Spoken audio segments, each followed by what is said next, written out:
ម៉ែរៀនទី67វត្ថុប្រើប្រាស់នឹងផ្ទះអំណាចនឹងផ្ទះរបស់ខ្ញុំសាងអំពីឈើប្រក់បឿងមាន2ខ្នងនិងមានវត្ថុប្រើប្រាស់ជាច្រើននៅក្នុងផ្ទះនេះមានបន្ទប់ទទួលភ្ញៀវបន្ទប់ដេកនិង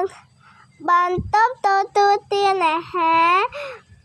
បន្ទប់ទទួលភ្ញៀវមានក្តារងឿធំមួយធ្វើអំពីឈើនាងនួនលលងស្រាលមានតុមួយកៅអី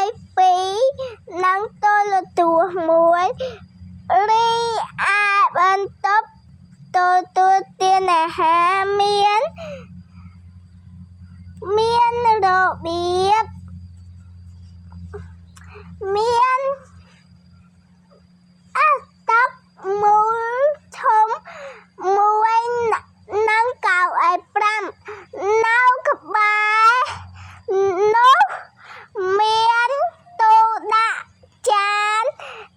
រៀបចំយ៉ាងស្អាតនិងមានរបៀប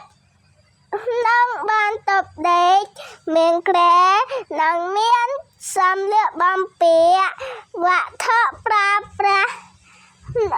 នៅក្នុងផ្ទះរបស់ខ្ញុំមិនទំនើបទាន់សម័យមែនប៉ុន្តែខ្ញុំសម្អាតវាជាប្រចាំខ្ញុំស្រឡាញ់ផ្ទះខ្ញុំណាស់